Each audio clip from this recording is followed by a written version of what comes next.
Okay, 6.8, indefinite integrals, basic rules, and notation. Okay, before we do that, let's look at the difference between definite and indefinite integrals. Okay, definite integrals, we just spent some time doing it.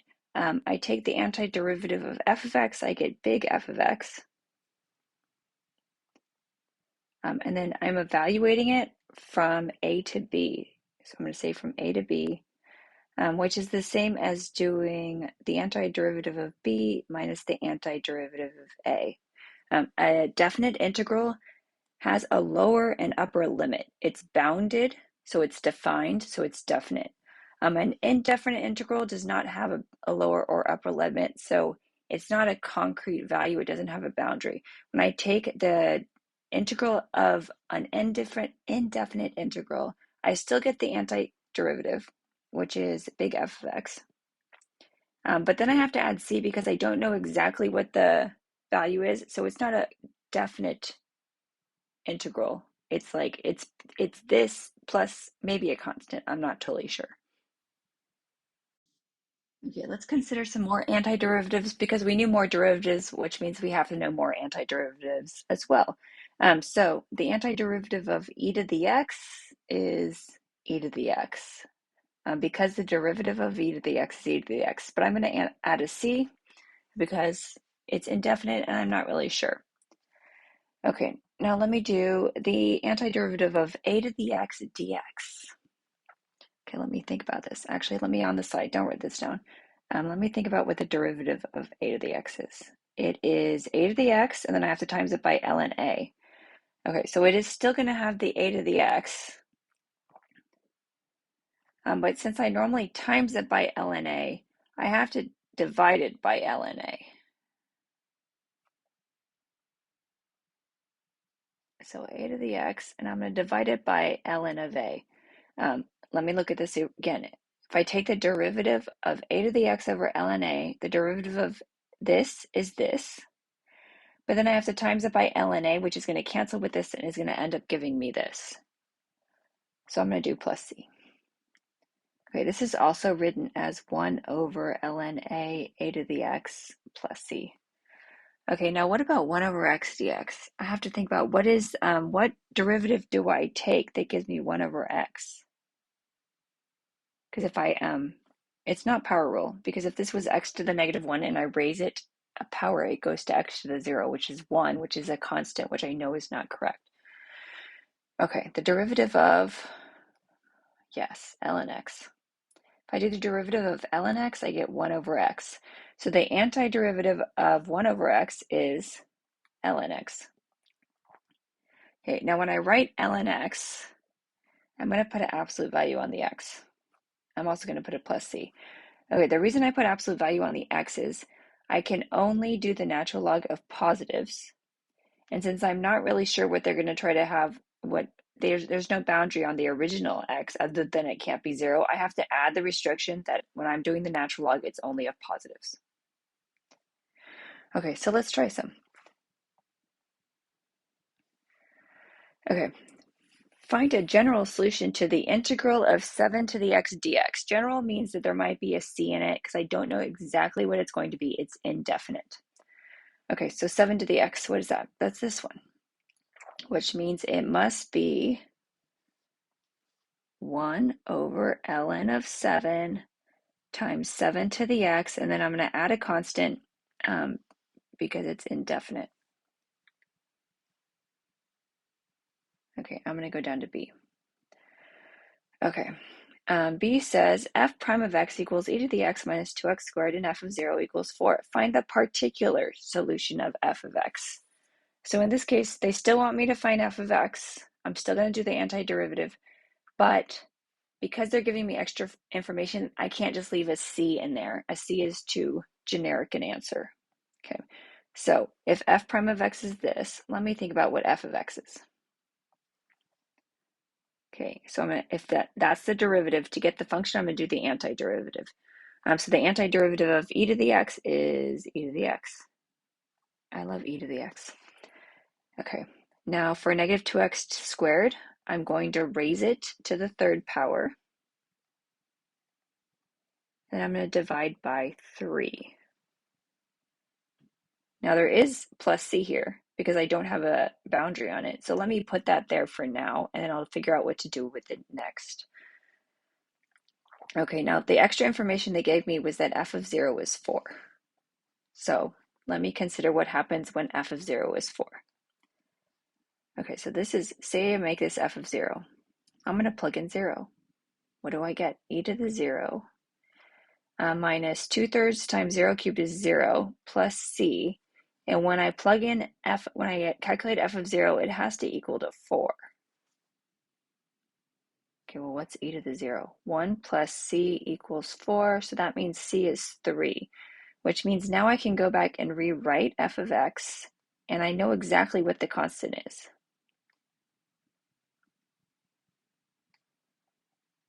Okay, so this is now a particular equation, because this is exactly the equation that meets the requirements. I can double check. The derivative of e to the x is e to the x. The derivative of this, bring down the 3, they cancel. I get minus 2x squared. The derivative of 3 is 0. And if I plug in f of 0, I get 4. Okay, let's look at c. Okay, evaluate the integral of 1 minus 5 over x. Okay, there's no boundary on this, so this is going to be a general solution. The derivative of 1 is x. Okay, now 5 over x. I know you want to raise it to a power, but you're just going to have to recognize that if it's 1 over x, that's ln x. Okay, so it's minus 5 times ln of x, but because I can only natural log positives, I'm going to put absolute value. And then I'm going to add a constant.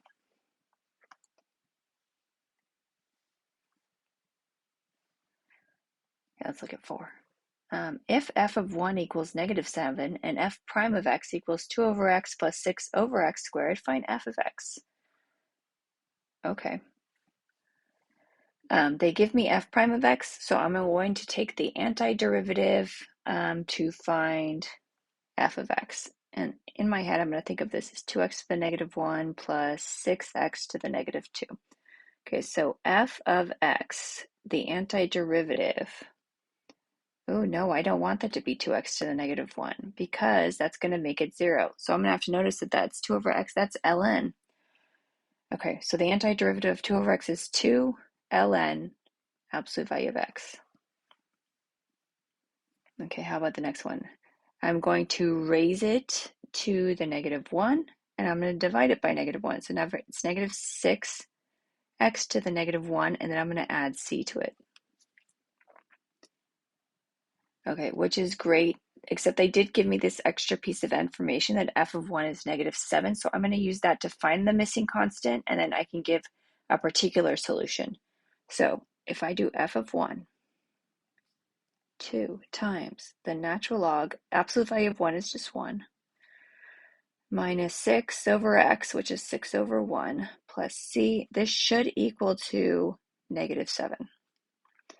Okay, the natural log of 1 is 0 because e to the 0 is 1. Okay, so this is negative 6 plus c equals negative 7. So c is negative 1. So now I can go back and write the function.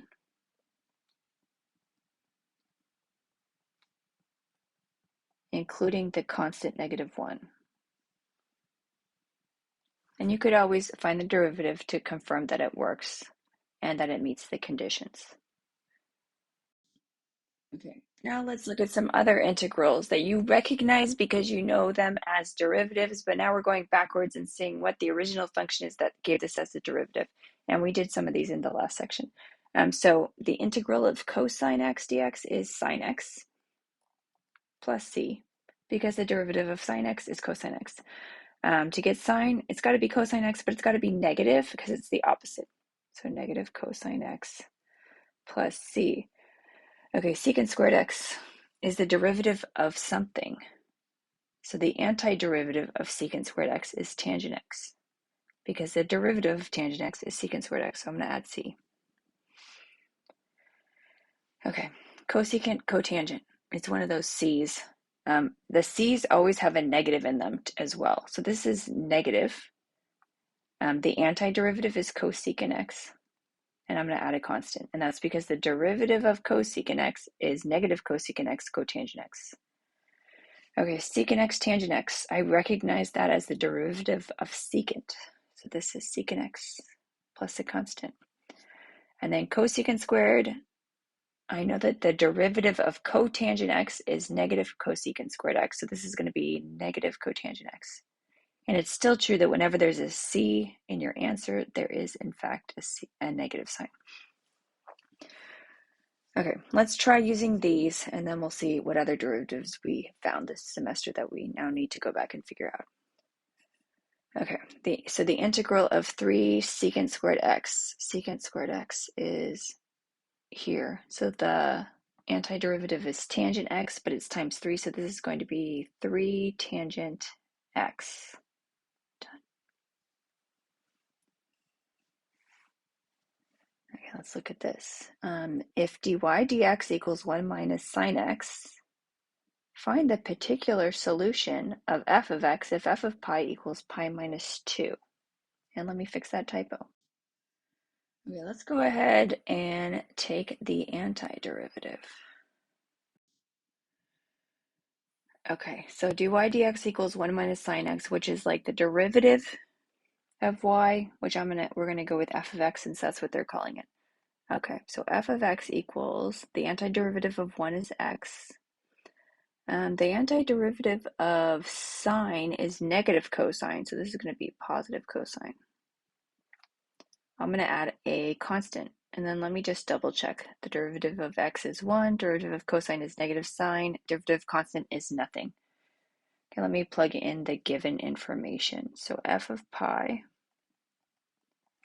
is pi plus cosine of pi plus c, and it should equal to pi minus 2.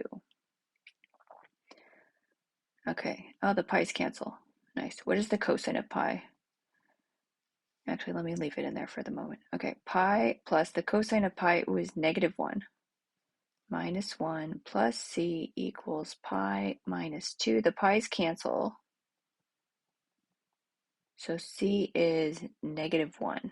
So f of x equals x plus cosine x minus 1.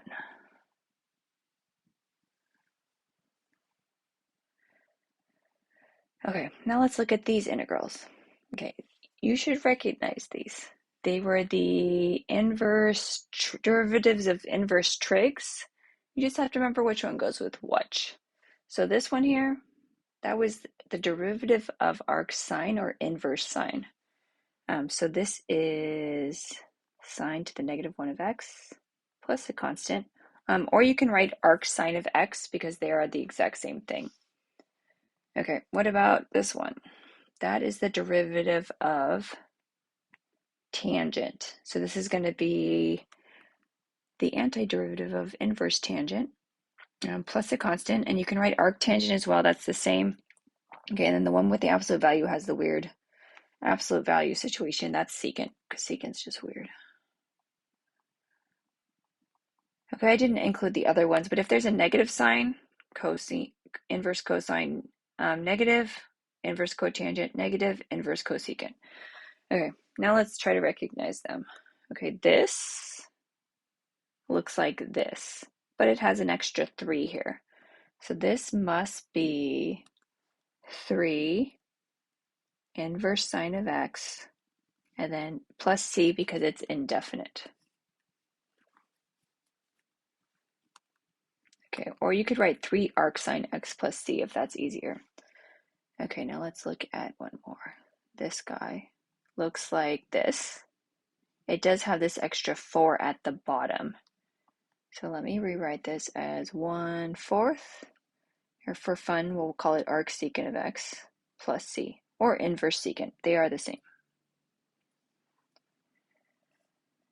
Okay, now we're going to do 2 strategies real quick that can sometimes help finding antiderivatives easier. Okay, this says separating rational functions, but this is really just like when we did the power rule. Sometimes it's easier if the denominator is a monomial to divide it into individual terms and then take the antiderivative after. So 3x squared over x is 3x. X over x is 1 minus 2 over x dx. Okay, these are equivalent expressions. This one is arguably easier to find the antiderivative of.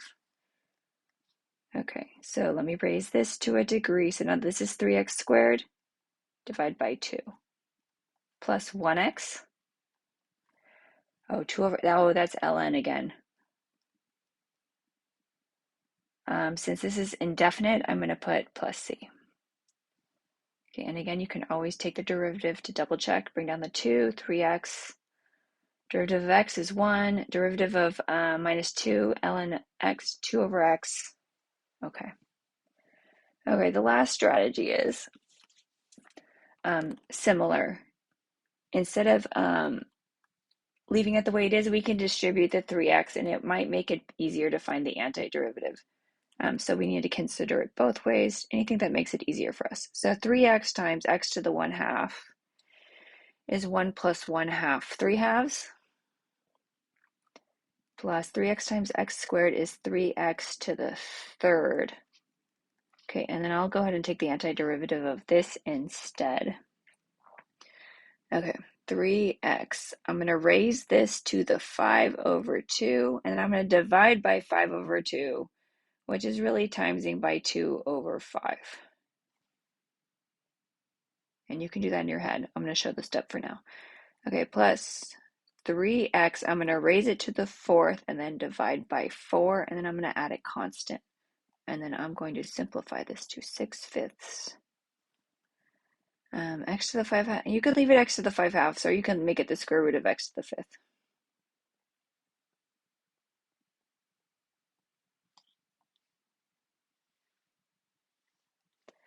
Okay, and then that's my integral.